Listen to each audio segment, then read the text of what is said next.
We start with breaking news. President Trump has reversed his order to freeze federal aid spending across the country. It comes after a federal district judge temporarily paused the freeze Tuesday. Thanks for joining us. I'm Sam Shocker.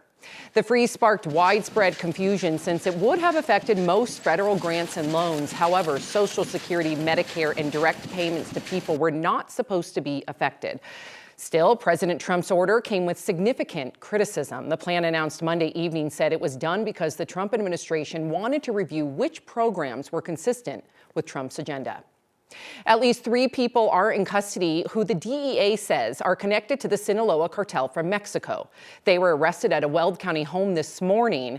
That home was in Loch Buoy, just northeast of Brighton. The Justice Department considers Sinaloa one of the most powerful drug cartels in the world. Lauren Scafidi is live near the home now. Lauren. Sam, the DEA took those 3 people into custody from this home this morning. They're accused of drug crimes related to a Mexican drug cartel, like you said. Now, the most ironic part about all of this, check that out. That's the Loch Buoy Police Department directly across the street. The DEA tells me there was no resistance, no shots fired, nothing like that, as at least 3 people were arrested around 6 this morning. Inside, they found several guns and thousands of rounds of ammo. Although this is a drug case, there were no drugs found. The DEA led this operation, saying this is part of a months-long investigation that started last year.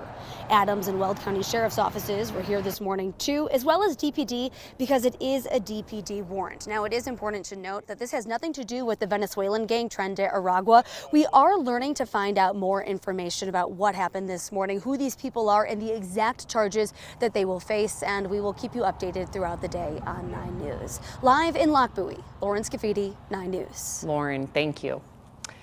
All right, well, a man is in federal immigration custody today after he was arrested near an elementary school in Loveland yesterday. The agents pulled the man over along Eisenhower Boulevard after he had dropped off his child for class. An employee at the school heard what was going on, went to the scene, took video on her phone, and called her friend, a lawyer in New York. We spoke to that friend in New York via Zoom. Callie McHugh says she stayed on the phone for support, and she feels little information was shared at the scene before agents arrested that man. They said that he was pulled over for immigration offenses. I asked her to ask specifically, was there a traffic violation? And they refused to answer that question. We do not know the identity of the man arrested, his status, or where he is now. Callie says she was told the ICE officers were going to send him to Wyoming. President Trump's plans for mass deportation once again include Colorado, and Buckley Space Force Base is factoring into it. The base is in Aurora, and it will be used to process deportations once Trump's mass roundups begin here. U.S. Northcom says this is happening at the request of the Department of Homeland Security, and when asked whether personnel at Buckley would be working this deportation facility, the base said the operation would be staffed by ICE and federal agents. Now, whether anyone is being held there is not clear. Earlier this week, NBC News reported that an ICE operation in Aurora was planned to start Thursday morning. However, NBC News is now reporting that ICE is postponing its plans temporarily due to media leaks. Denver Mayor Mike Johnston is outlining his 2025 goals for the city, knowing full well that the Trump administration's threats to pull funding from Denver and have immigration agents do mass raids in the city will define the coming year. Our own Kyle Clark was there after talking to the mayor this morning. So what did you learn? Well, I mean, he has to balance the 2 things, right? Have to run the city, do all the functions of the city, and there's also the fact that mass deportations could happen in the city soon. He's being called to testify before Congress. There are Republicans thirsting for his arrest personally. So we talked about those 2 priorities being balanced, right? In terms of what he wants the city to do, the city of Denver in 2025 says he wants to bring 3,000 affordable housing units online, move 2,000 more people indoors, as well as move 2,000 people who are currently housed into permanent housing. Mayor's talking about 2,500 jobs for kids, out-of-school jobs for kids to keep them out of trouble. And he wants DPD to help decrease shootings by 15% in 2025. But obviously looming over all of this is what happens with immigration, with him personally. I asked him how he talks to his team about balancing those priorities. What do you tell your staff about how to balance what's within your control and what's outside your control?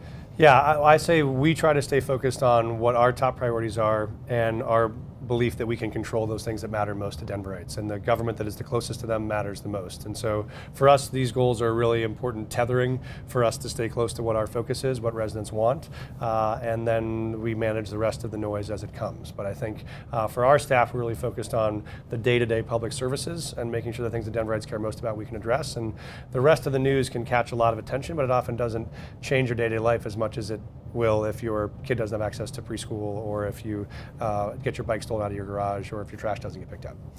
That said, you said this morning that there are people in the city who are afraid. Yes. Are you one of those people? I am afraid for members of our community who I've talked to who I know are afraid, and there are some things we can do to support them, and there are some things that will be outside of our control. One thing that's outside the mayor's control is honestly what happens with his call for him to testify before Congress, because House Republicans are inviting him at this point to come and testify. If he refuses, this becomes one of those situations where he could get subpoenaed and dragged in there and everything else. I asked him about that. He did not say for sure that he was going to go to D.C. or that he was not, just said these conversations are ongoing, right? There are often negotiations about, like, how long will you testify? What are the topics you're going to cover? Who would you appear with? What documents will you produce? It sounds like those conversations are happening. Interesting. Did he talk or touch upon some of the resources that are for immigrations that we saw disappear yesterday? Did he touch upon, like, what the city is hoping to do, what the state's hoping to do to protect those people? So one thing that he did mention a couple days ago when we last spoke to him is that the city is looking to move about $1 million more into an immigrant defense fund. This is to allow folks to have legal representation while they go through the deportation process. And for folks who are saying, like, well, why would the city want to help people who are being deported? The answer is because a lot of those people actually have a legal way to stay here if they have legal representation that can help find that pathway to temporary or permanent status. Studies have shown that folks are 10 times more likely to avoid deportation if they have representation in those immigration proceedings, but the vast, vast majority do not have representation. Right. Thank you, Kyle Clark, as always. We appreciate you. All right, well, let's take a look at the weather, shall we? This view will likely have even more white on it tomorrow. We are expecting our latest round of snow this winter. Joining me now, Keely Chalmers with our 9 News Weather Impact team. Keely, I'm confused. I hear that we've got warm weather today. We got maybe snow tomorrow. We got 60s this weekend. Break it down for us. I'll tell you what, we've got sunny skies, mild conditions today. We've got mostly sunny skies tomorrow morning.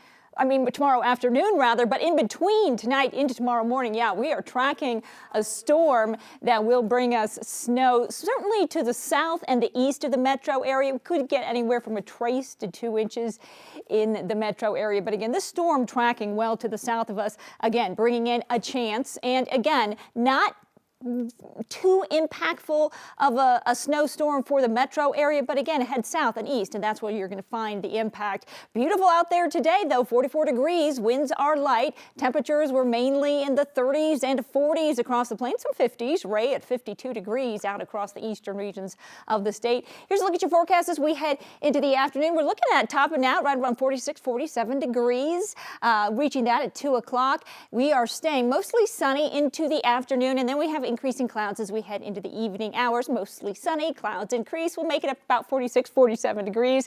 We're looking at 40s and 50s across the plains. But again, tracking a system moving in over the southwest. Already starting to see a little bit of that precipitation, that snow over the southern mountains. So sunny and mild today, mountain snow today, mainly south. We saw that, and snow tonight. We're going to kind of break down the timing of the snow and where it will be falling in your full forecast coming up in just a bit. Keely, thank you. President Donald Trump has appealed his New York hush money conviction. He hopes to erase the verdict that made him the first person with a criminal record to win the office. Trump's lawyers filed a notice of appeal today asking the state's mid-level appeals court to overturn his conviction last May on 34 counts of falsifying business records.